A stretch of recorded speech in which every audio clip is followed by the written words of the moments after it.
Boker Tov, les amis, shalom à tous les présents, physiquement ici à Ouman, Baruch Hashem, par milliers qui arrivent tous les jours. C'est une merveille, c'est une splendeur.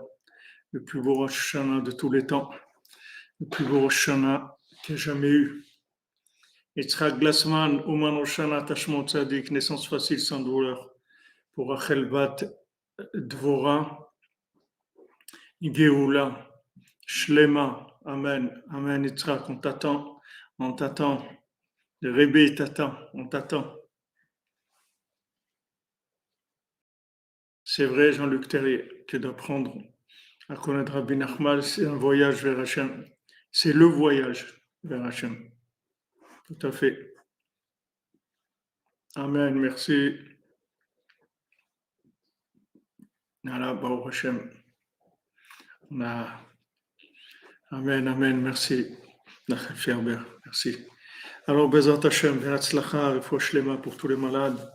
Et l'Ilou Nishmat, on fait l'Ilou Nishmat de Freddy, de Stella Batester, de David Alexander Ben Esther, de Barel Chaya Chadaria Shmueli Ben Nirtza, et Fouach Lema pour Veret Bat Chaya, pour Dora Bat Chaya,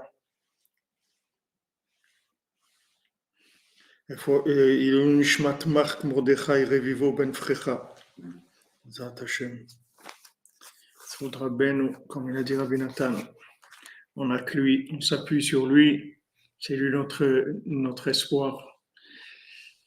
Et notre force, c'est notre appui principal.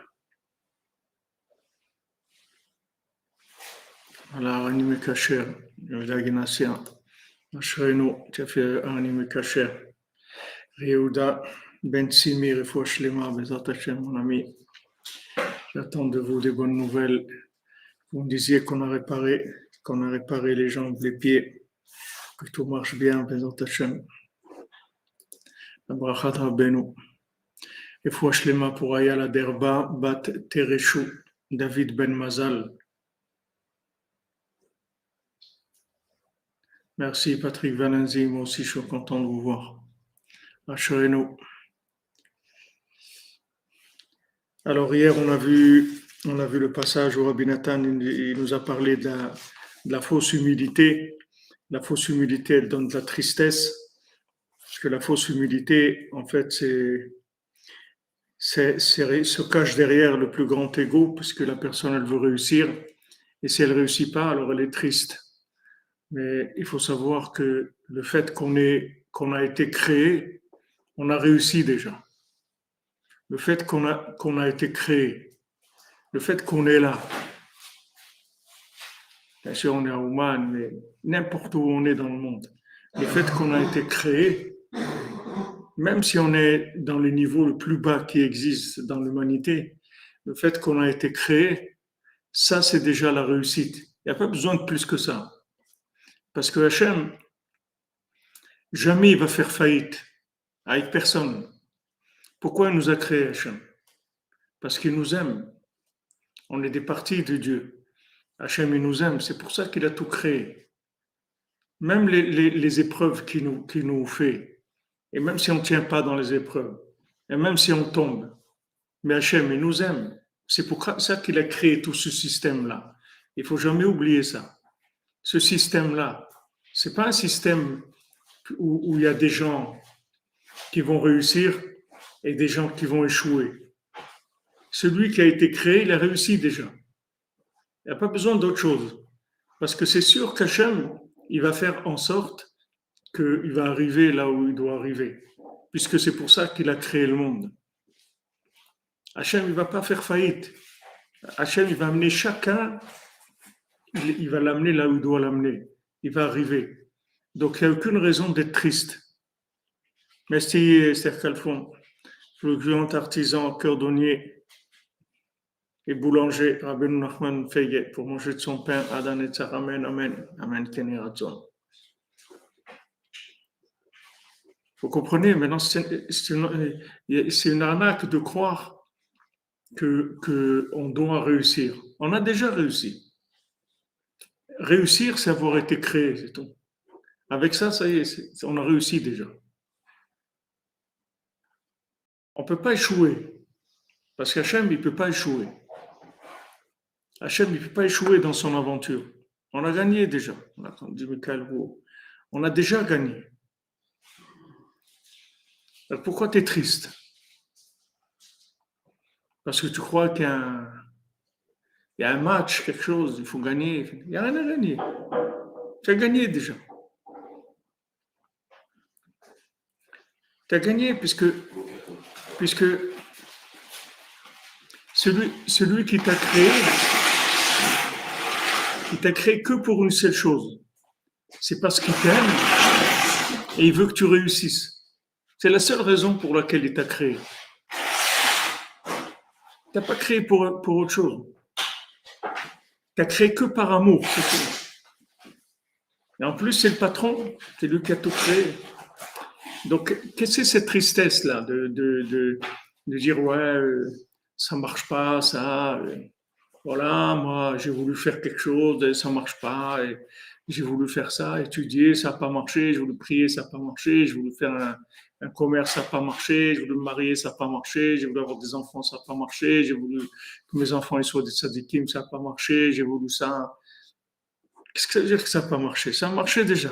Dilou Nishmat, Dvorah Fortuné Batraya. Patrick Valenzi, merci. C'est quoi? C'est-à-dire, il y a quelque chose dans le raisonnement qui est erroné à la base. Donc le roi il dit à son fils, regarde, tu vas perdre le pouvoir, mais sois besimcha. Parce qu'en fait, ta simcha, c'est quoi? C'est d'être un roi, oui. C'est ça ta simcha. Et si c'était pas ça ta simcha, c'est-à-dire la simcha que tu avais, si elle venait de ta réussite, alors il vaut mieux que tu la perdes, parce que ça vaut rien du tout, ça. Si maintenant, pour être besimcha, il faut que tu réussisses, alors tu as un problème. C'est que de l'orgueil ton histoire, donc il vaut mieux que ça marche pas. Alors maintenant, Hachem, il t'a enlevé le pouvoir. Donc maintenant, qu'est-ce qui te reste? On dit, il te reste, comme on dit, ton apport personnel, ouais, il te reste la base. Keren kaimet l'olamaba. Le keren, la base, l'investissement de base, l'apport personnel. Et les kayam pour l'olamaba. On dit tous les jours dans la Mishnah. A keren kaimet l'olamaba. La base, elle est là pour l'éternité. Du moment où tu as été créé, tu es inclus dans l'éternité. Maintenant, tu vas avoir des chemins plus ou moins sinueux, tortueux, montagnes russes, montagnes ukrainiennes, tout ce que tu veux. Mais tu vas arriver. Il y a aucun doute que tu vas arriver. Uniquement, sois joyeux. Parce que si tu n'es pas joyeux, et si tu cherches ta réussite, tu vas avoir beaucoup, beaucoup de problèmes qui ne sont pas des vrais problèmes. C'est complètement virtuel, mais c'est toi qui t'es créé ça. Mais ça va très loin, ne croyez pas que c'est des choses qui passent. Il y a des gens, si vous prenez, il y a un livre de Rabbi Yehuda Petaya qui s'appelle Ruchot Mesaprot. Rabbi Yehuda Petaya, c'est un talmud du Ben Ishraï. C'est pas très ancien. Il était à Yerushalayim. Il a écrit ce livre-là, Ruchot Mesaprot, que les âmes qui racontaient, parce que lui, il réparait des âmes, il faisait que ça, de réparer des âmes de tous les gens qui avaient, toutes les âmes qui avaient des problèmes. Il a réparé des centaines d'âmes qui venaient chez lui, et il décrit comment ça se passe, il parle avec eux, et comment ils souffrent, et comment ils sont. Et il y en a qui sont très, très énervés. Il y en a qui sont dans l'enfer, dans le Gehinam, et il peut les faire sortir. Mais ils sont énervés. Ils sont tellement énervés qu'ils ne veulent pas sortir. Ils sont énervés. Ils sont énervés parce qu'ils n'ont pas réussi dans leur vie. Ils n'ont pas réussi à être ce qu'ils voulaient être. Ils sont restés très, très énervés, très en colère contre Hachem. Et même qu'ils sont en enfer, ils ne veulent pas lâcher. Et ils leur proposent, ils disent, voilà, je peux te réparer, te faire, voilà. Je vais faire maintenant il leur fait des yichoudim de Shem Hashem. Avec le Shem Hashem, il les répare. C'est très beau à voir, à lire. C'est-à-dire, c'est un peu fort, mais c'est magnifique, quelque chose de très beau. Merci Roselyne Bonnier, merci pour la réussite spirituelle et matérielle, Shalom Bayit. de Myriam Batsara. Amen. Kenirason Besrod Rabbeinu. 2 fois 26, Bezat Hashem, que la bracha, elle soit kfoula, doublée, Bezat Hashem.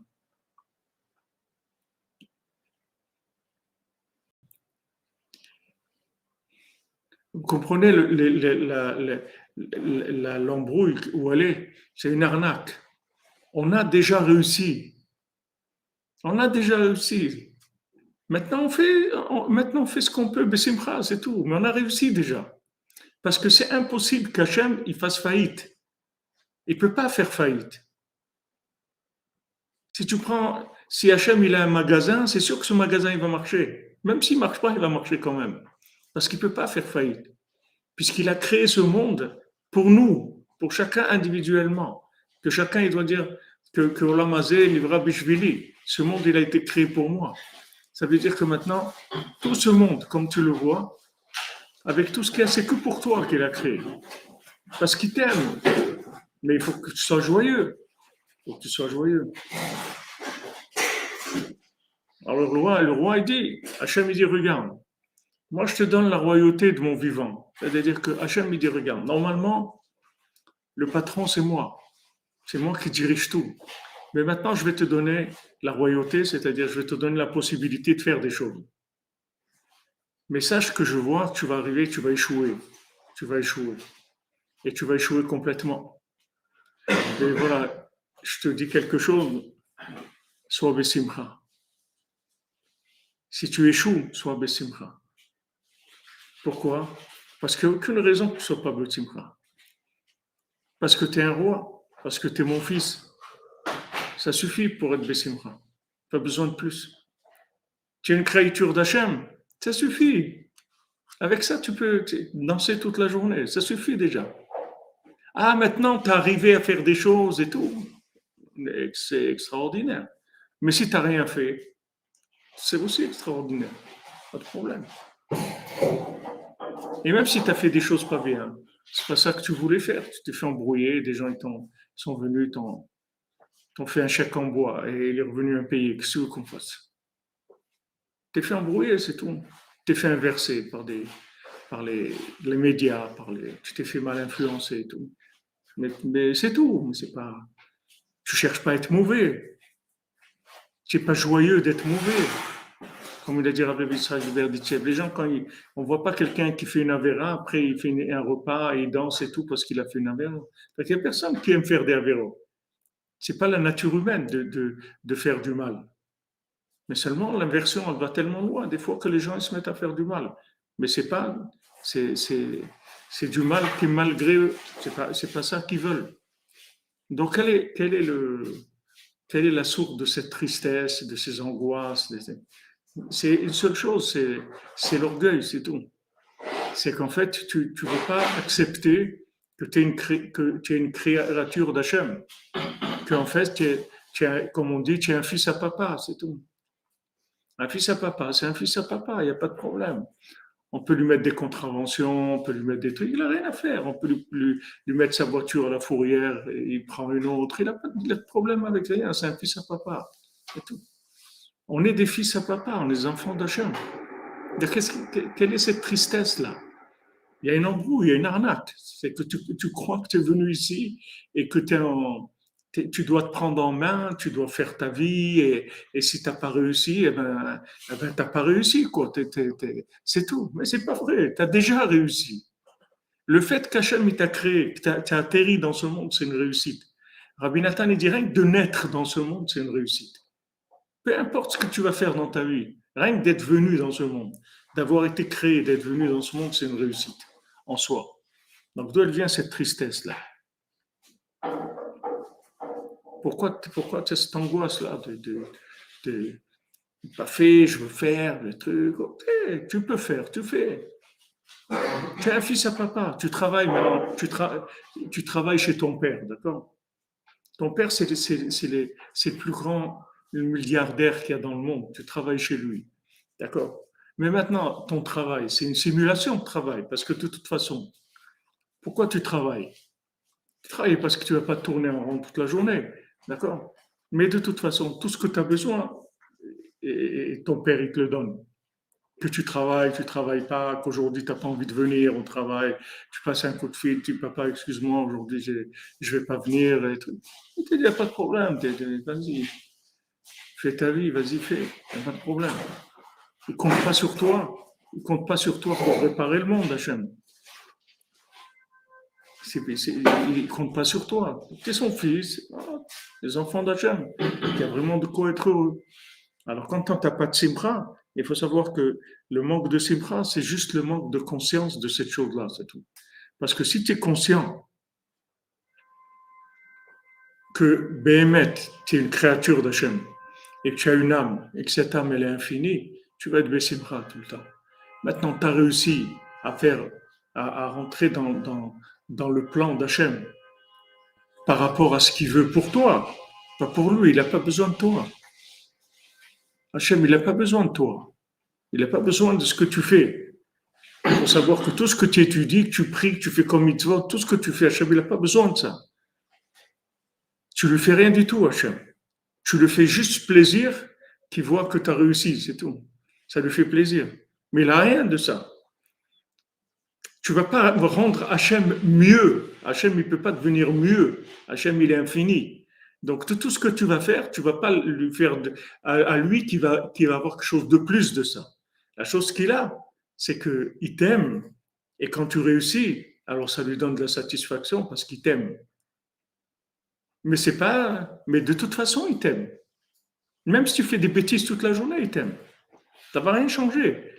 Il t'aime. Seulement si tu fais ce qu'il t'a demandé de faire pour toi, parce que c'est que pour toi, c'est pas pour lui. Alors ce qu'il dit à son fils, il dit wow, si maintenant tu es joyeux, moi je vais être dans une joie. Shonefra est là, mais dans une joie extraordinaire, une joie merveilleuse, extraordinaire. Waouh, ça y est, enfin. Pourquoi Hachem il va être dans une joie extraordinaire sinon on est joyeux? Parce que si on est joyeux quand on a échoué, ça veut dire qu'en fait, on a pris de conscience de quelle est notre véritable valeur. C'est pas notre réussite professionnelle, ni familiale, ni spirituelle. Notre réussite, c'est d'être créé par Hachem. C'est d'avoir été des créatures d'Hachem et d'être des enfants de Dieu. C'est ça notre réussite. Cette réussite, elle est éternelle. Et on est joyeux de ça. Donc quand Hachem, il voit qu'on est joyeux de ça, parce que maintenant on a perdu le pouvoir, c'est-à-dire on voudrait faire tellement de choses bien, on n'arrive pas à les faire. Et des fois on fait même le contraire. Mais il voit qu'on est joyeux parce qu'on tire notre joie du rapport qu'on a avec lui, pas de notre réussite personnelle. On tire notre joie d'être des créatures d'Hachem. Comme Rabbi nous dit, ça suffit. Ça suffit. De savoir que tu es une créature d'Hachem, ça suffit pour être joyeux. Tu n'as pas besoin de plus que ça pour être joyeux. Alors quand Hachem il voit qu'on a une joie véritable, ça veut dire qu'on a pris conscience de notre valeur, qu'on est des fils à papa, qu'on est joyeux. Un fils à papa, il doit être joyeux. Il peut acheter ce qu'il veut, il peut faire ce qu'il veut, il peut dormir tant qu'il veut, il peut faire manger tant qu'il veut, il peut voyager tant qu'il veut, il peut faire tout ce qu'il veut. C'est un fils à papa. Maintenant, s'il tire sa joie de ça, alors ça veut dire qu'il a compris son identité. Donc Hacham, il a une joie extraordinaire quand tu vois que tu es joyeux quand tu as perdu le pouvoir.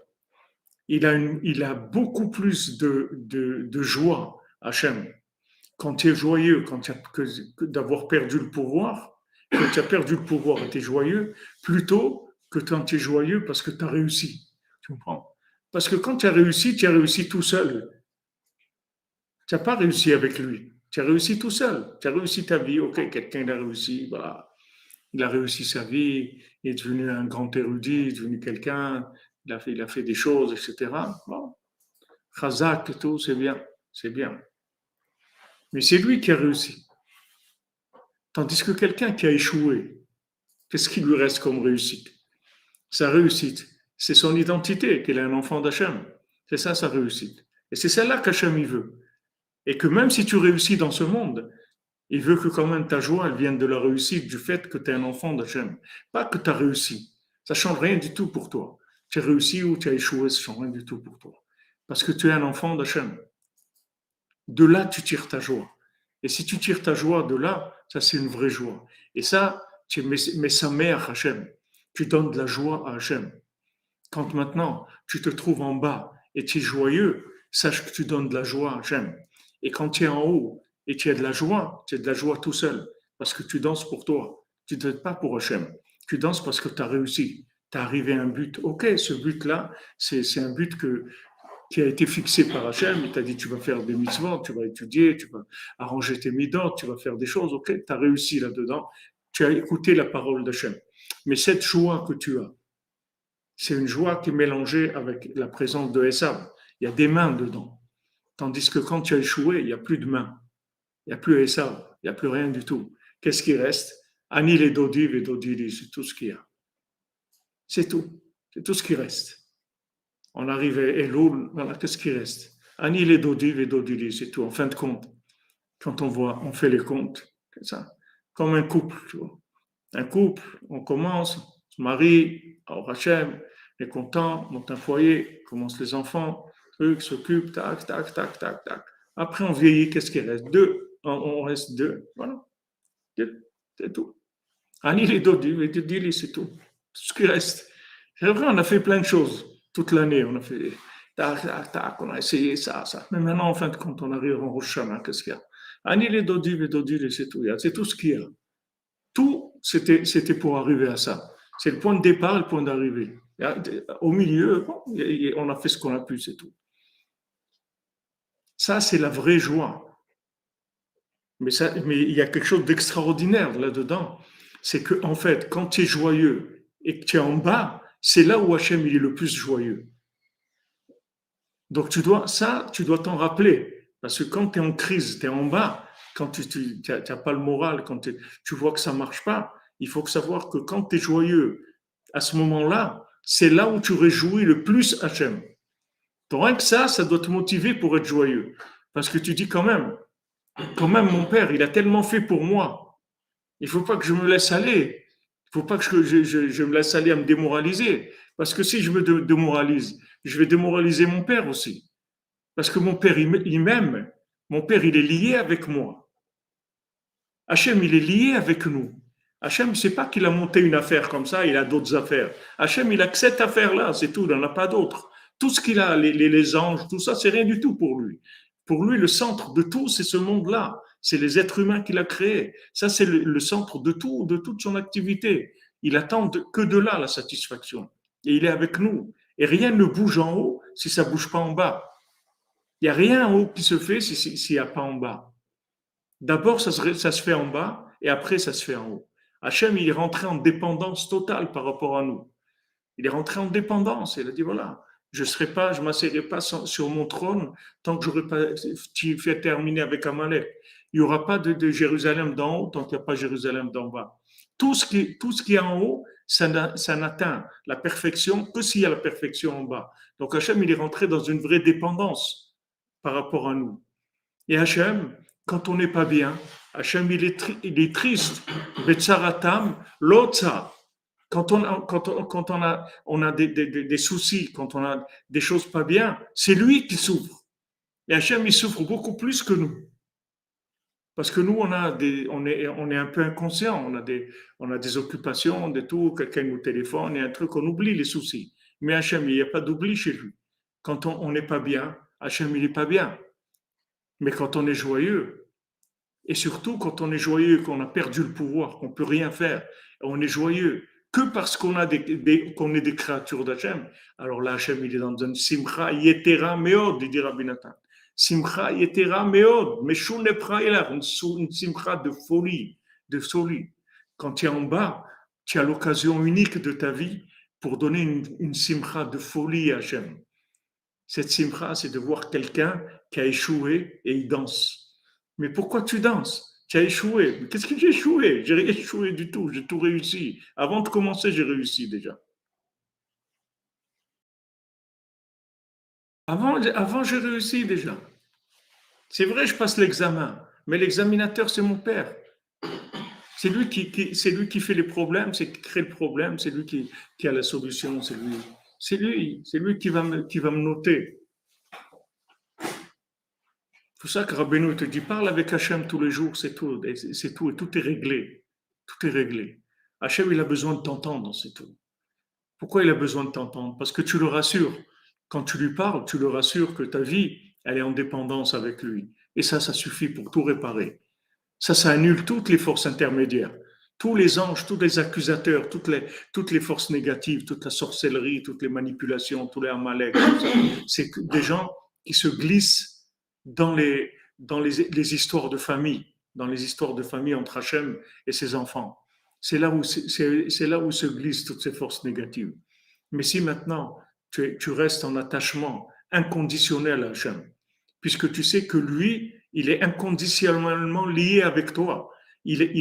Que peu importe ton résultat, son amour pour toi, il changera jamais.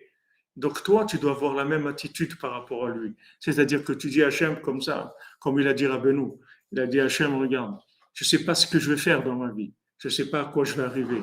Mais une chose, je peux te garantir, c'est que je te lâcherai jamais. Je vais toujours prier. Je vais toujours avec toi, être avec toi. Toujours avec toi.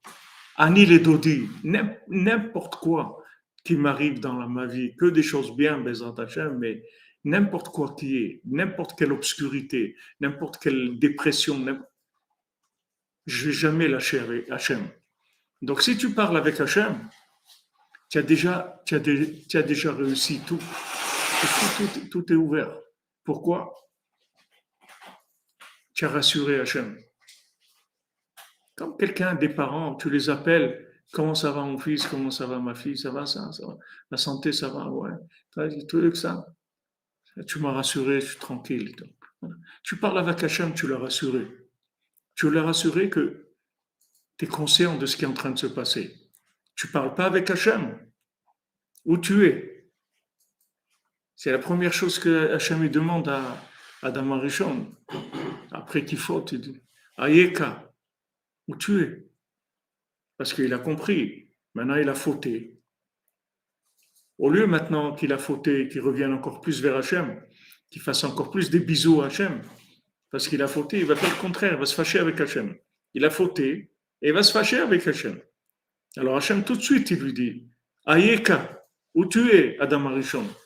Pourquoi Hachem ne sait pas où il est, Adam Arishon? C'est quoi? Qu'est-ce que c'est cette question-là? C'est quelle question? Hachem lui dit, pourquoi Hachem il a besoin qu'il lui dise, voilà, je me trouve à tel endroit. Voilà, je suis là. Hachem, il sait où il est, Adam Arishon. Mais Rachid dit, il connaît Sito Bedvarim, pour entrer avec lui en discussion avec lui. Parce qu'Hachem, il avait peur qu'il se fâche. Et il s'est fâché. Pendant 130 ans, il s'est fâché, Adam Arishon. 130 ans, il était avec des démons, Adam Arishon. Parce qu'il était triste. Il était très triste. C'est vrai qu'il a fait une catastrophe. Il a fait une catastrophe du monde. Mais il devait être joyeux. Il devait être joyeux quand même. Il devait être joyeux. Il dit, ah, ok, d'accord. J'ai fait ce que j'ai fait. Je me suis trompé. Je me suis fait avoir. Le serpent, ici, il m'a trompé. Il m'a roulé. Ça arrive des gens qui se font rouler, non? Ça arrive. Ça arrive de se faire rouler dans sa vie. Alors, qu'est-ce qu'il y a? Pourquoi je voulais me faire rouler? Pourquoi j'ai prié pour me faire rouler? J'ai prié pour manger du fruit J'ai pas fait ça. J'étais joyeux après, non? C'est ça que je joue? Non, je me suis fait avoir, c'est tout. Alors, il fallait pas tomber dans la tristesse. Il fallait être joyeux. Et quand Hachem lui a dit, maintenant, tu as fait ça, tu sors du Gan Eden, je ne sors pas. Pourquoi je vais sortir? Pourquoi tu m'as créé que si je réussis? Et si je réussis pas, alors ça y est, je suis plus ton fils. Je suis ton fils que si je réussis dans ma vie. Et si je suis un clochard, je suis plus ton fils, tu me reconnais plus, tu vas me renier. Alors moi, je reste dans le paradis, je sors pas. Moi, c'est ma maison. Je suis Tibevet Hachem, Koli Mechayai. Moi, je reste dans la maison d'Hachem. Dans l'état où je suis. J'ai fauté, je reste dans la maison d'Hachem. Moi, je pars pas. Je reste là, c'est tout. C'est ça l'attitude qu'il fallait qu'il ait, Adam Arishon. Et alors là, je donne une joie à Hachem. Mais Chounefra est là, une joie extraordinaire. Extraordinaire. Parce qu'il sait maintenant que ta joie, elle vient de lui. De lui. Tu vois, il y a des parents Des fois, il y a des activités, tu amènes tes parents avec des copains, ou tu invites des copains et des copines et des trucs et tout. Tu vois, chez les parents, il y a Mais quand tu viens voir tes parents seuls, tu viens les voir pour eux. Et tu viens et tu dis, voilà, je suis venu passer un moment avec vous. Ah, là, tu les rends joyeux. Là, tu les rends joyeux parce qu'ils voient, voilà, notre enfant, il veut nous rendre visite, il veut nous voir. Voilà, c'est tout ce qu'il veut, Hachem. Tu parles avec lui. Tu parles avec lui tous les jours. Tu l'as rassuré, il est tranquille. Il sait que tu es avec lui. Et donc, il n'y a personne qui peut t'accuser. Il peut venir la police, il peut venir celui-là, il peut venir l'autre. Hachem lui a dit, ce que vous voulez. C'est une histoire de famille ici. Comme on dit, on lave notre linge sale en famille, on n'a pas besoin de vous. Venez pas vous mêler. Et toutes les forces négatives, elles ne s'alimentent que des histoires entre Hachem et la personne, c'est tout. Quand la personne, elle se fâche avec Hachem.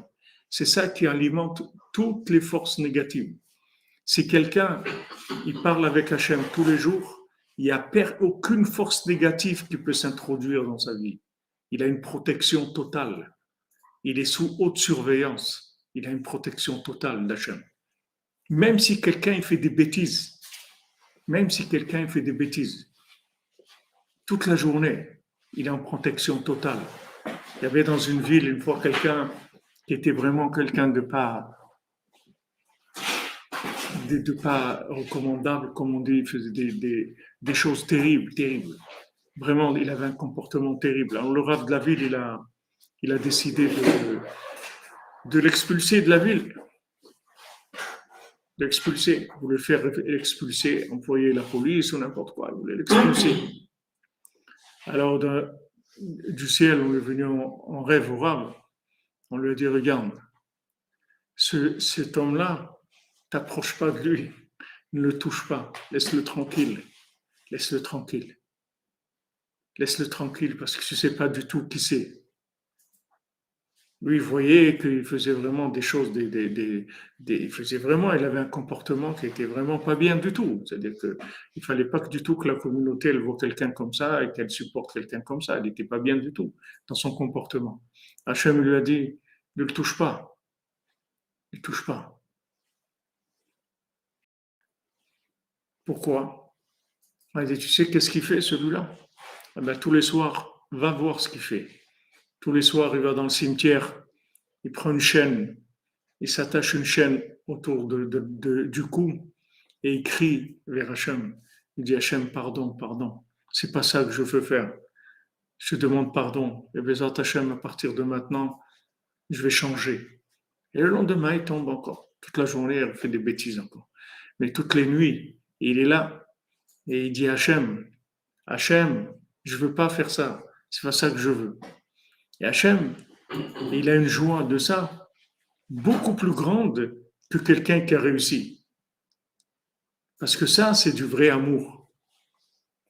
Comme on dit, comme l'expression dit, quand la pauvreté elle rentre par la porte, je sais pas, l'amour il part par la fenêtre, un truc comme ça. Ça veut dire que ok, on est marié, c'est une histoire d'amour, mais tu comprends, il faut de l'argent, parce qu'il n'y a pas d'argent, il n'y a plus d'amour. C'est quoi là, cet amour-là? C'est l'amour de l'argent ou Si c'est l'amour de l'argent, il y a des distributeurs de billets, marie-toi avec un distributeur de billets. Je crois qu'il y a 400 000 distributeurs de billets en France, je crois. Un truc comme ça. Ouais, marie-toi avec un distributeur de billets, c'est tout. Et comme ça, tu es tranquille. Tu vas l'aimer, tous les jours tu viens, tu l'embrasses, il te donne des billets, c'est tout. Qu'est-ce que ça veut dire ça? Qu'est-ce que c'est ce rapport-là avec Hachem? Bon, Hachem, moi je t'aime, mais à condition que je sois un tzaddik et que tout marche bien. Hein. Mais sinon, hein, ça va pas là. Sinon, ça m'intéresse pas. Mais c'est le contraire, Hachem. Hachem, il veut que tu lui prouves ton amour quand tu as échoué, d'après ce qui s'appelle l'échec humain. Et l'échec humain, c'est la réussite d'Hachem. Puisque maintenant, la plus grande joie qu'Hachem il a, c'est quand tu réussis pas et que tu es joyeux quand même. Donc c'est ça la réussite. La réussite, c'est la joie dans l'échec. C'est ça ce qui s'appelle la réussite. Si vous faites un panneau publicitaire et vous écrivez en grand, la réussite, c'est la joie dans l'échec. Vous dites ça aux gens, et ils risquent de vous interner. Ça veut dire que la réussite, c'est la joie dans l'échec. Mais t'es malade. Non, la joie dans l'échec, ça veut dire que maintenant, tu tires ta joie de ce qu'il y a de divin en toi. Pas la réussite de ce monde, du rapport avec Hachem. Et ça, tu donnes à Hachem une joie comme il a jamais. Il n'y a personne qui donne à Hachem cette joie-là. Rabbi Nathan, quand il y avait je ne sais pas si c'était dans la Shura Bresler ou c'était ici à Ouman, mais il y avait quelqu'un qui venait le Shabbat et tous les Shabbats, il venait à la synagogue, mais il travaillait le Shabbat. C'était un juif, il travaillait le Shabbat. Et ça tombait que quand il finissait le travail à midi, ça tombait juste quand ils étaient en train de faire le moussaf, et il aimait le keter du moussaf, de faire le keter, ça lui plaisait. Donc il savait à peu près à quelle heure, et il passait, il venait faire keter avec eux, et après il partait. Et maintenant il venait avec les mains pleines d'encre, il avait écrit, avant c'était pas les stylos, les gens qui écrivaient, ils avaient les mains avec de l'encre. Donc, il prenait même pas soin de se laver les mains pour pas que les gens voient qu'il a écrit et tout. C'était audacieux de venir comme ça. Et que voilà, moi, je suis pas comme vous, les religieux, là. Moi, je fais pas Shabbat, je fais rien du tout, mais je kiffe du Keter, donc je viens. Alors, ils ont voulu le jeter de la synagogue. Ils ont dit, mais c'est quoi ce comportement-là? Alors, Rabbi Nathan, il a dit, ne touchez pas, ne lui dites rien, laissez-le tranquille. Il dit ça, un de ceux de qui je vais me glorifier dans l'autre monde. Et après, voilà, après il avait une fois, il devait faire Kaddish pour son père, un truc, il est venu, quelqu'un lui a proposé de mettre les tefilines, il a accepté. Voilà, comme ça, il a fait tchouva, il est devenu un bas tchouva d'amour. Pourquoi Rabbi Nathan, il dit, je vais me glorifier de lui?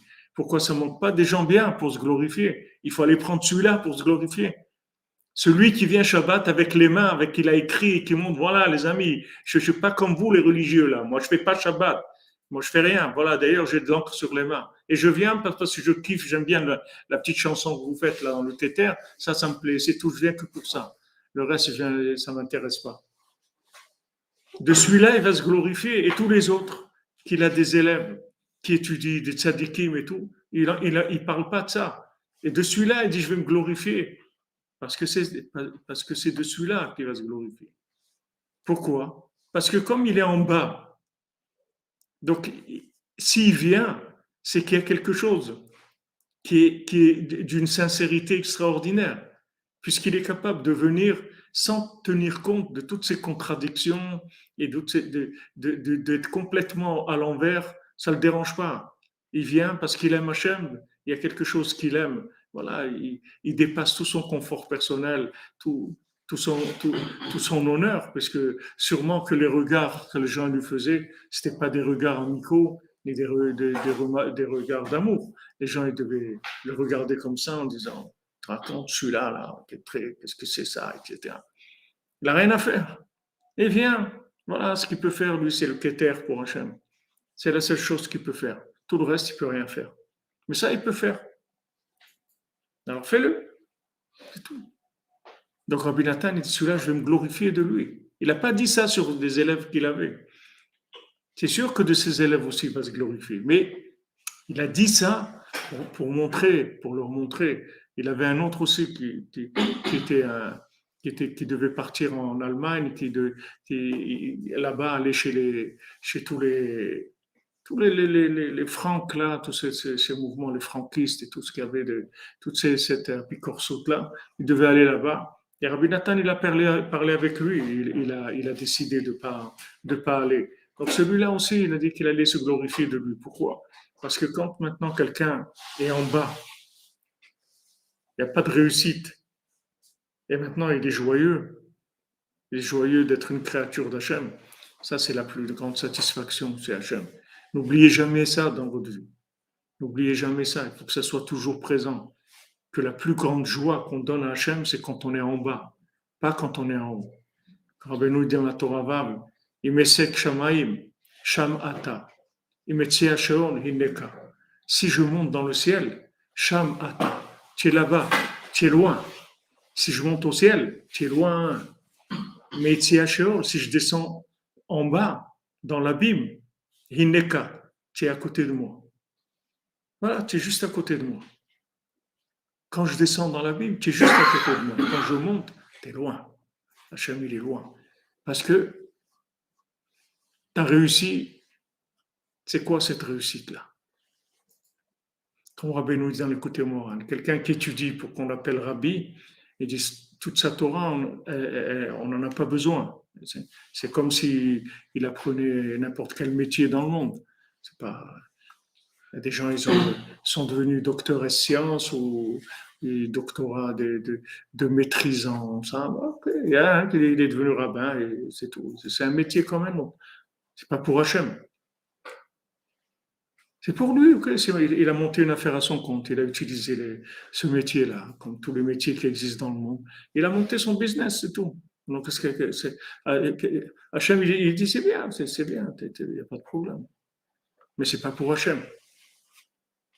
Quand c'est que pour Hachem, c'est qu'on est en bas. Abraham ben Nachman, il dit, Rabbeinu dit dans l'écouté moral, Abraham ben Nachman, il explique, Rabbeinu dit dans l'écouté moral que toute la vie, elle vaut la peine pour une fois, on va dire une parole de vérité dans notre vie. Une fois. Dans toute la vie, on va dire un dibour de Hémet, une parole de vérité, une fois. Ça vaut la peine toute la vie pour une parole de vérité. Et Abraham ben Nachman, il dit que cette parole de vérité, tu vas la dire quand tu es en bas, pas quand tu es en haut. Quand tu es en haut, tu es loin de la vérité.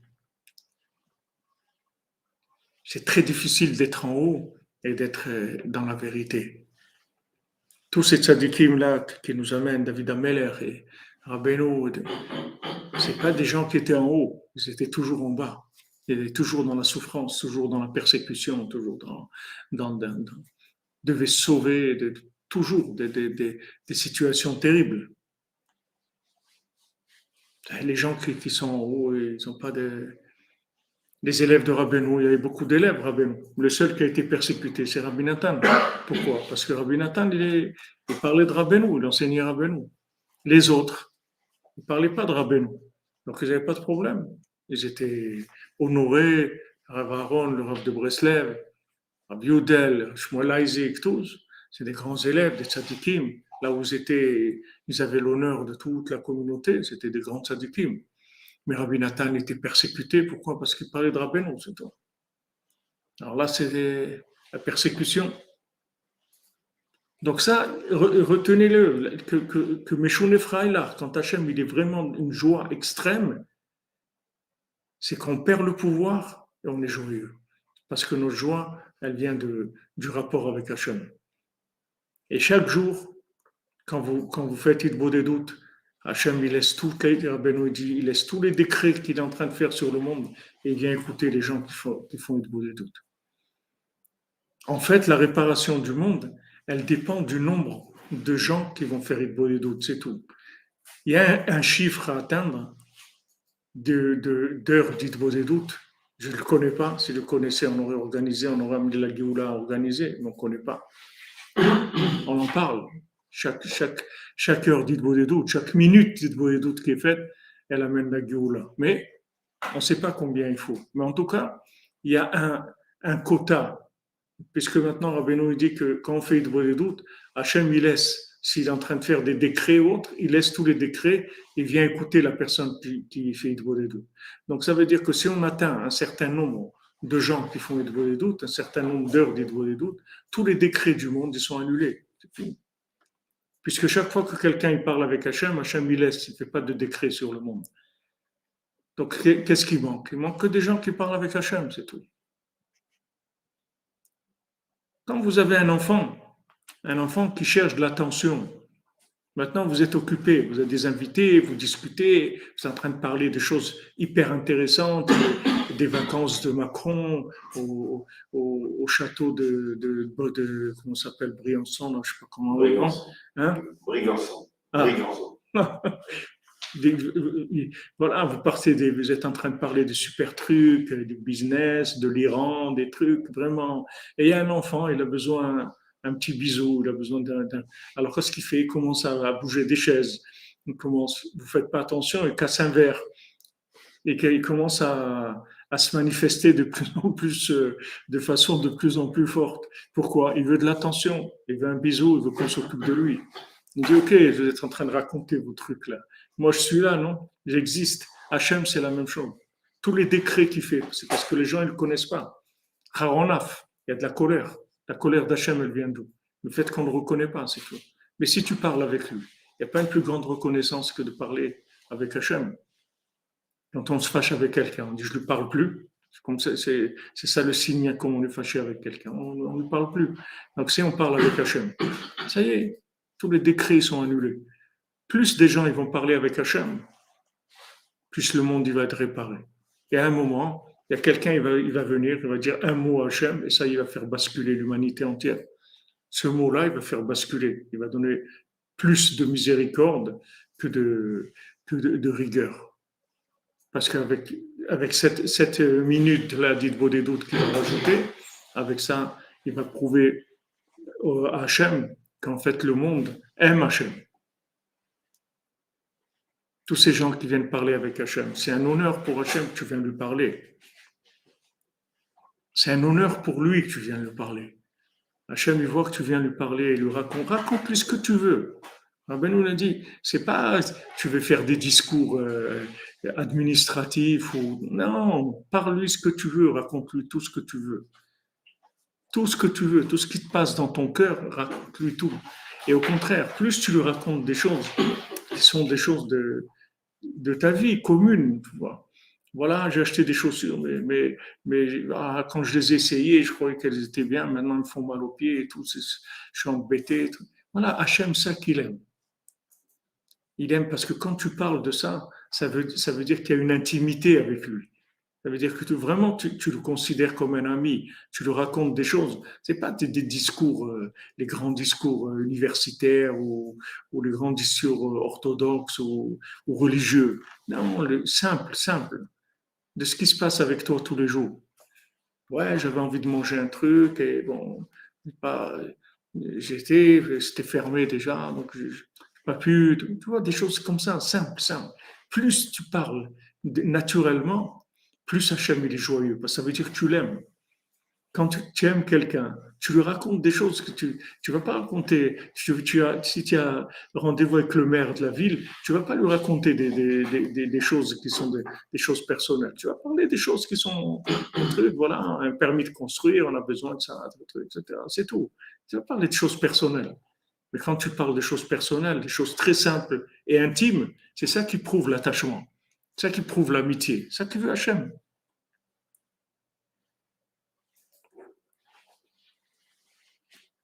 Voilà, exactement. Comme dit Sylvia Tovico. Ça veut dire qu'on sait qu'il existe, c'est tout. On parle avec lui. Voilà, on l'a fait exister. Bayom Aoui Hashem Echad ou Shmo Echad. Qu'est-ce que c'est son nom? Ça veut dire qu'on parle avec lui, qu'on l'appelle par son nom, qu'on le reconnaît, c'est tout. C'est tout ce qu'il veut. C'est ça qui va réparer le monde. Alors maintenant, peu importe quel niveau on a, l'Aïdbo des doutes, c'est Mala, Gedola, Liona, Gdola Minakol. Il faut. L'Aïdbo des doutes, c'est tout le temps. Tout le temps.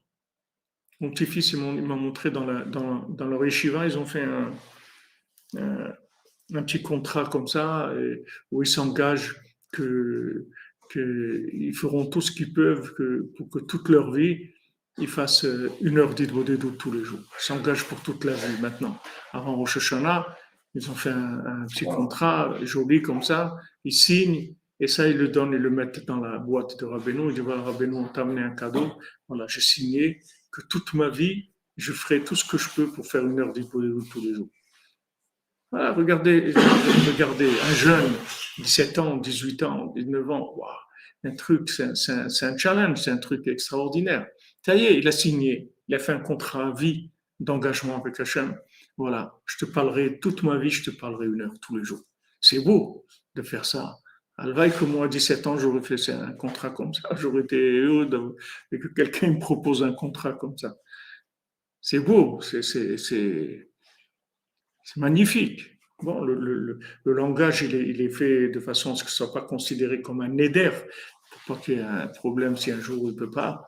Mais c'est un engagement de, comme on dit, de, de bon vouloir, c'est-à-dire de bonne volonté. Dire voilà, j'ai la bonne volonté et je signe le contrat.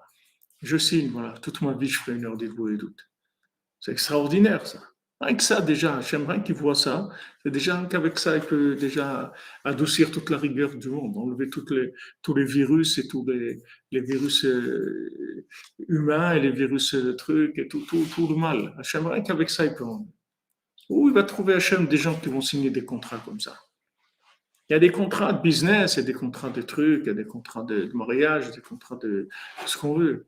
Qui est-ce qui va signer des contrats comme ça où il s'engage que toute sa vie il va faire une heure d'Hidbou et doute? Où Hachem il va voir ça? Rien que ça suffit pour me la gueule là.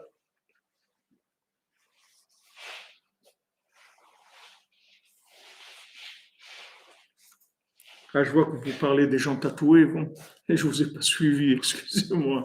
C'est pas... Patrick Harel, Beatzlacha, mon ami, qui te laisse tranquille, tous ces démons-là. Donc maintenant, on va commencer le texte. Il ne reste pas beaucoup de temps, mais on va commencer. Non, mais c'est tellement cette notion, elle est tellement importante. Sont des notions messianiques. C'est tellement important. Vous voyez, tout ce que Rabbeinu nous apprend dans les contes, partout, on prend ça, rien qu'une chose de tout ce qu'on apprend, ça y est, tu es sauvé. Fini. Ça, c'est des choses qui sauvent la vie. Tu apprends ça, surtout quand tu apprends ça quand tu es jeune et tout. Regarde avec quoi tu pars. Regarde avec quoi tu démarres. Au lieu d'écouter Johnny Hallyday, regarde avec quoi tu démarres. Tu démarres avec des notions comme ça. Tu es tranquille pour toute ta vie. Regarde, c'est quelqu'un, il a des parents qui lui apprennent ça quand il est enfant. Regarde quel homme tu vas construire, quelle femme tu vas construire. Tu vas construire des géants de l'humanité. Parce que les gens, ils ne savent pas comment ça fonctionne, un être humain. Ils ont appris, je crois que parce qu'ils ont été à l'école, on leur a montré un squelette avec les os et les trucs. Et ils croient qu'ils savent ce que c'est un être humain. Ils ont appris de la psycho, des trucs. Là, Rabbeinu, il t'apprend comment il fonctionne un être humain. Voilà la réussite, voilà ce qu'est la réussite, voilà le statut, le fonctionnement d'un être humain véritable sur Terre. Si tu as compris ça, ça y est, tu es sauvé. Si tu as compris que tu dois parler avec Hachem tous les jours, que tu dois être joyeux quand tu es en bas, parce que tu réjouis ton père. Ça y est, après, ta vie, c'est du bonheur après. C'est fini. Il y a plus, tu deviens un intouchable. Il n'y a plus personne qui peut rien te faire dans ce monde. C'est fini. C'est fini, tu as compris comment il marche. Toute la titrachara, elle exploite le fait que tu ne sais pas qu'est-ce que tu fais ici. Tu sais pas le système, tu ne sais pas comment il marche. Quelqu'un qui arrive dans une ville, un truc qu'il ne connaît pas. Alors un taxi lui dit, ouais, c'est loin là où vous voulez aller, alors c'est juste à 100 mètres. Mais il lui fait faire le tour de la ville et il l'amène là parce qu'il veut lui prendre une course. C'est tout. C'est comme ça qu'elle fait la citrara. C'est juste l'ignorance. Les gens ne savent pas comment ça fonctionne l'être humain. C'est tout. Rabbeinu nous apprend la base. Rabbeinu ne veut pas nous enseigner des connaissances. Rabbeinu veut de la réparation. Il veut nous apprendre, voilà mon ami, comment ça marche un être humain. Tu veux fonctionner comme un être humain, il doit fonctionner, voilà comment un être humain fonctionne. Si tu as ça, tu as tout. C'est ça qui est écrit, que son cœur il s'est élevé dans les chemins d'Hachem, c'est-à-dire il a, comme on dit, la folie des grandeurs. Il veut des grandes choses, faire des grandes choses. Comme quelqu'un il m'a dit cette semaine, il m'a dit, eh, Ravifra, combien il vous manque, là, vous dites pour le Mishkan, là, il vous manque combien 100 000, 200 000 euros? Je dis non, il faut ajouter un zéro, il manque 2 millions. Il me dit quoi? J'ai dit oui, voilà, on a mis déjà 2 millions, 2 millions et demi, il nous manque encore 2 millions, on a terminé. Il me dit, mais Ravifra, excusez-moi, vous n'avez pas été un peu fort là? Vous n'avez pas vu 9 étages et tout? Je lui dis, monsieur, je sais pas faire petit, je sais pas. Je sais pas. BMET, quand j'ai commencé, je devais faire 3 étages. Après, l'architecte m'a dit, tu sais, c'est possible de faire 5. Après, quand on était devant les autorisations, on a dit, mais vous pouvez faire 9 étages. On dit, ok, on fait 9 étages. Pourquoi c'est moi qui paye? Moi, de toute façon, j'ai pas d'argent. Si j'avais de l'argent, j'aurais eu peur. Parce que j'aurais compté, j'aurais dit, voilà, non, j'ai de quoi faire. Mais de toute façon, j'ai rien. Donc, c'est pas un problème. C'est pas un problème. C'est Hachem qui donne. Bon, pourquoi tu vas. Alors, Iqbal, il veut d'Arké Hachem. Son cœur, il veut faire des grandes choses. Chatzot, il veut faire Daïd Bodedou, il veut faire des grandes choses.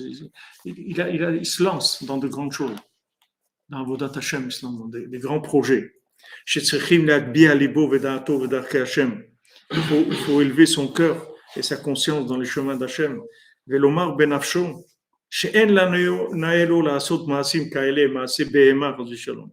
il faut se dire, voilà, c'est pas beau pour moi de me comporter comme un animal. Pourquoi je fais des bêtises comme ça? Et moi, je suis quelqu'un d'important. Comme disait Afraïki, noblesse oblige. Un noble, il peut pas. Un noble, il peut pas. Il nous disait toujours le Rav Besançon, Cheikh Yefoua Shlema Israël, très infortuné. Il nous disait, à Paris, il y avait à la Shalom, il s'appelait Rav Michael Reiss, il habitait à Paris. C'était le seul qui avait un Streimel à Paris. Il n'y a personne qui portait le Streimel à Paris, c'est que lui. C'était un chassid de Vijnitz, et c'était un Moël. C'est lui qui a fait la mila de beaucoup de nos enfants ex-Lévin, de mes enfants aussi, il a fait un ou deux, et de tout notre groupe Breslev ex-Lévin est venu faire la Brit Mila. Un Moël, et un chassid, mais un chassid des anciens chassidim comme ça. Alors, une fois, il était avec Slévin, le Rav Besançon, il avait acheté des raisins à un petit magasin qu'il y avait à la Yeshiva. Et il a donné, il a dit, Rav Michel voulait un peu de raisin. Alors, Rav Michel, il a dit, moi, je mange que assis à table. Je ne mange pas comme ça, dans un jardin, en marchant. C'est une noblesse, c'est-à-dire c'est un respect. Quelqu'un, il m'a. C'est c'est pas. Ok, tu as faim, tout ce que tu veux. Tu peux t'asseoir, prends une assiette, t'assois, tu manges. Et ces trucs-là, c'est des massés BMA, c'est des attitudes d'un animal. C'est pas l'attitude d'un être humain de manger comme ça. L'être humain, il mange assis à table. Il y a des Breslevers, il y avait Rav Meir Anshin, à la Shalom, c'était un des élèves de Rav Ben Nachman. C'était très, très makpid, toujours une nappe et toujours la nappe sur la table, une assiette, un verre, des couverts, une serviette, tout. Même s'il devait manger un tout petit truc, mais il fallait que tout soit en place comme il faut. Très, très makpid sur. Rabbeinu était très makpid aussi sur des RRET. Rabbeinu très makpid sur comment on fait les choses. La manière, les bonnes manières et tout. Rabbeinu était très, très makpid. Rabbeinu, il a dit si le tsar il connaissait mon niveau de bonne manière que j'ai, il aurait envoyé son fils pour que je l'éduque chez moi, pour que je lui apprenne les bonnes manières chez moi. Donc, ça veut dire que maintenant, il faut que toujours que tu saches que tu as beaucoup de valeur. Donc, fais attention à ton comportement. On rentre pas maintenant dans le truc c'est permis, c'est interdit, c'est bien, c'est pas bien. Ça veut dire que maintenant, tu es quelqu'un qui a de la valeur. Valorise-toi, donne-toi de la valeur et tu verras qu'avec ça, tu vas plus faire de mal du tout. Les gens ils croient qu'il faut se battre contre le mal. C'est pas la peine de te battre contre le mal. Juste prends conscience de ta valeur et tu vas voir que tu vas. C'est comme quelqu'un qui mendie. Elle est en train de mendier alors qu'il est riche. Ils ont trouvé des fois des clochards, ils avaient des fortunes et tout. Il faut, quelqu'un, pourquoi tu mendis? Tu es riche, pourquoi tu vas mendier? Parce que tu sais pas que tu es riche. Et tu savais que tu étais riche, tu serais pas en train de mendier. Pourquoi tu as des comportements comme ça? Tu es quelqu'un de noble, tu as une âme qui est extraordinaire. Pourquoi tu fais des bêtises? Vous voyez, c'est pas une vision qui est rigoureuse. C'est une vision d'amour, c'est pas une vision rigoureuse. C'est une vision juste qu'on te montre que avec la valeur que tu as, c'est dommage de te laisser aller dans des bêtises, d'avoir des comportements animaux.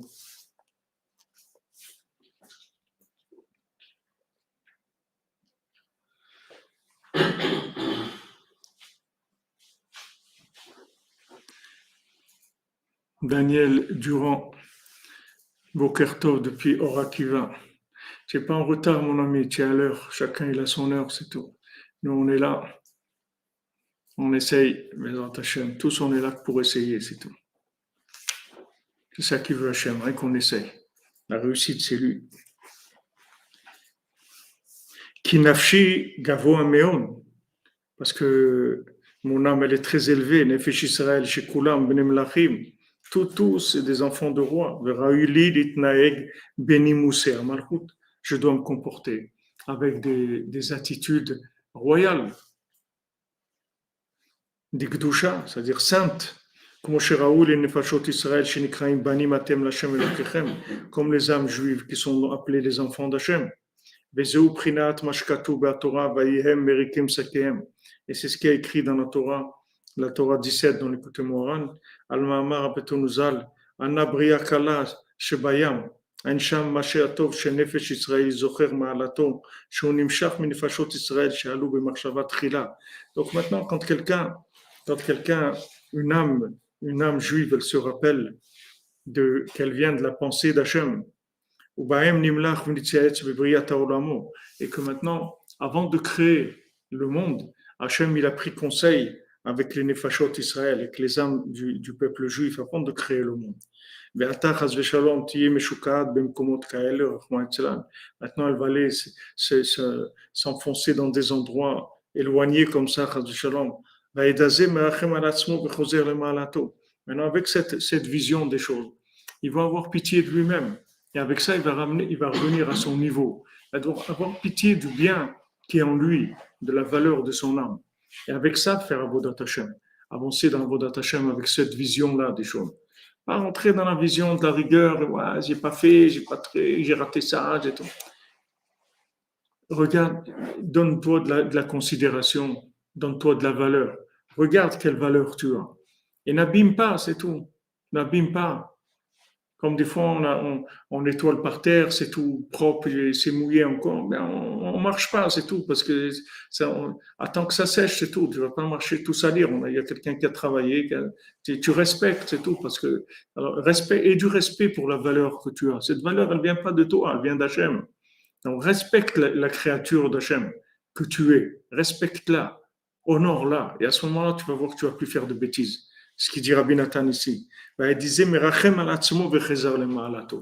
avec ce chemin-là, tu vas avoir pitié de toi-même, en fait, de ta valeur. Tu vas dire, c'est dommage de jeter, baltachrit, comme on dit. Ne jette pas des choses. Ne jette pas de la nourriture. Ne jette pas des choses qui peuvent servir. Donc, ne jette pas ta vie dans des actions d'animal. Comporte-toi comme il faut.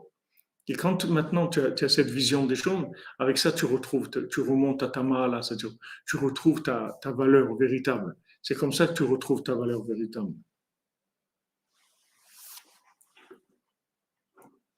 Patrick Harel, la moitié de la planète elle est confinée. Ah là là. En tout cas, Ouman, il y a de la confiture si tu veux, mais de confinement il n'y a pas. Vous dites que votre mère, elle parlait comme moi, elle était Breslev et vous ne saviez pas, oui. Exactement, comme tu dis, Martin Bergeron, si tu te casses le nez, tu ne vas pas te sentir mieux. Non. Savoir que, bon, Hachem, en tant que créature d'Hachem, on a une valeur extraordinaire. Il faut se respecter, c'est tout, du respect pour soi-même. Be'atzlacha, les amis, bonne journée. On se retrouve cet après-midi. Impossible de vous dire à quelle heure, mais il y a la volonté que ce soit à 14 heures. Ça, c'est le plan. Maintenant, la réalisation, c'est pas, on verra, Bezant Hachem. Mais en tout cas, Blineder, on fait le cours avec Rabbeinu et on va là. Recevez toutes les bénédictions en live de Ouman avec tous les amis qui sont là, tous les gens qui ont fait leurs valises, qui ont pris leur sac à dos, qui ont pris leurs clics et leurs claques, comme on dit, avec toutes les claques qu'ils ont pris toute l'année. Ils ont cliqué, ils sont venus à Ouman, au Hachem. Merci d'être là, merci à tous et à toutes, et merci de votre soutien moral et matériel et de vos prières aussi. Priez pour qu'on arrive à mettre tout en place. Et en fin de compte, aujourd'hui, on a été encore, bien sûr, on a eu 2 jours de repos sans la police. Aujourd'hui, ils sont encore venus, ils nous ont embêtés, ils nous ont arrêté tout, etc. Mais bon, au Hachem, on avait déjà creusé un puits, on est arrivé à 101 mètres de profondeur. Donc déjà, il y a de l'eau, on n'a pas de problème d'eau, présentation. Demain, on met en place les pompes, tout ça, les filtres, et on commence à tirer l'eau. Donc déjà, même ce qu'ils ont voulu faire et tout ça, c'est imaginaire. Parce qu'en fin de compte, ce qu'on a à faire, on le fait. C'est bon, Hachem. Il faut savoir que juste parler avec Hachem tous les jours, c'est tout. Et Hachem s'occupe de tout.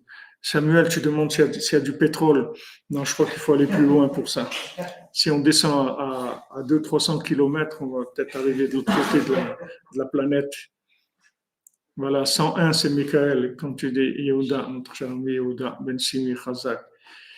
101, c'est Michael, Michael qui nous protège.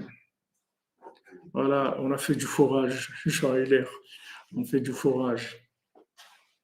C'est marrant parce qu'il n'y a que ici que j'ai vu ça. Je sais pas, j'ai jamais été dans un pays où j'ai vu que les gens ils forent dans leur jardin, ils cherchent les puits avec des foreuses. C'est vrai qu'avant c'était comme ça, les gens ils avaient des puits dans leur. Mais je sais pas s'ils foraient à 100 mètres. Je crois pas que les gens ils avaient des outils pour forer tellement loin. Est-ce que là ils viennent avec des appareils, ils regardent où il y a les nappes d'eau et à peu près à quelle distance elles se trouvent. Et là c'est du granit, c'est-à-dire qu'il y a en dessous. D'abord, il y a du granit, ils creusent à travers le granit et en dessous, il y a les nappes d'eau. Voilà, les amis, une bonne santé, que des bonnes nouvelles. À tout à l'heure. Merci pour tout.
C'est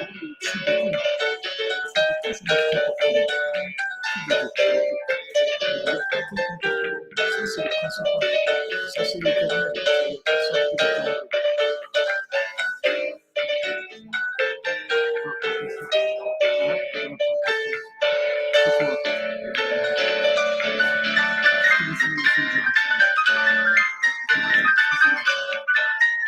c'est quelqu'un qui participe absolument quelque chose.